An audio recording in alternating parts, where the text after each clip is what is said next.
From the studios of Books in Motion, this is Andrea Bates reading The Ghost of Christmas Sweet by Connie Shelton. This is Book 15 in the Samantha Sweet Mysteries.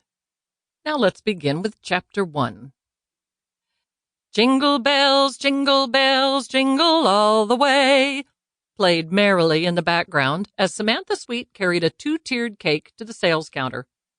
The customer wanted snow, lots of snow for her holiday party, and Sam had created an icing that flowed in soft ridges and peaks, then sprinkled the whole thing with transparent glitter that perfectly captured the sparkly appearance of a fresh snowfall in sunlight.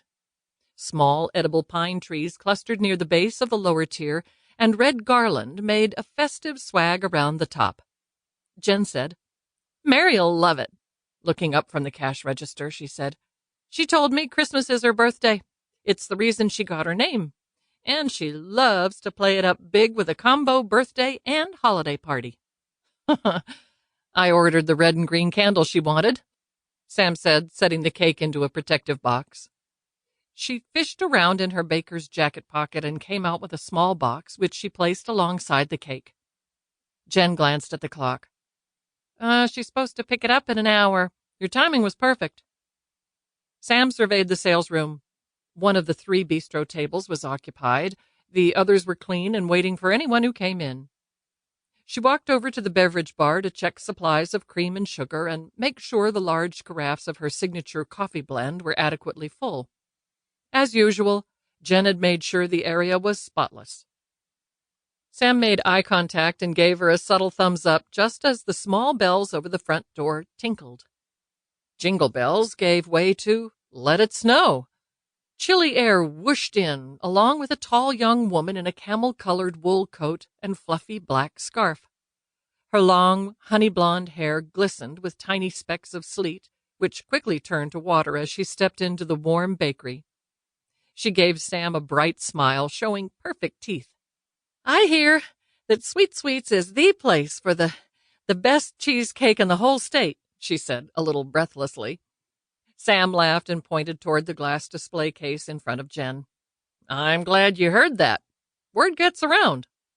Oh, this place is the talk of Albuquerque. You've got fans." The young woman pulled off her black mittens and extended a hand to Sam. "I'm Emily Plankhurst. I recently moved to Taos, and your place has been tops on my to-do list, although it's taken me a little longer than expected to unpack and settle in."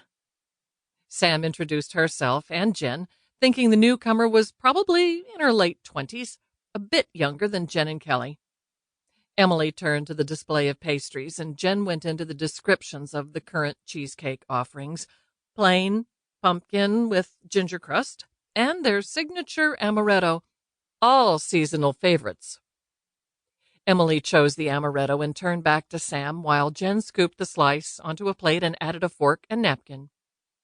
"I'm supposed to tell you hello from one of your Albuquerque fans, Charlie Parker. She said she knows you and has ordered from your bakery for years now." Sam smiled, remembering the first time she'd met Charlie. It was at a spa resort in Santa Fe where Charlie was attending an event and Sam was delivering the pastries. There had been an odd connection, something Sam later attributed to her having handled the wooden box that had only recently come into her possession at the time. It was her first experience with her own ability to provide a healing touch. She wondered how much Charlie had told Emily. "Thanks, Jen," Emily said, "and I'd love a nice cup of tea to go with this."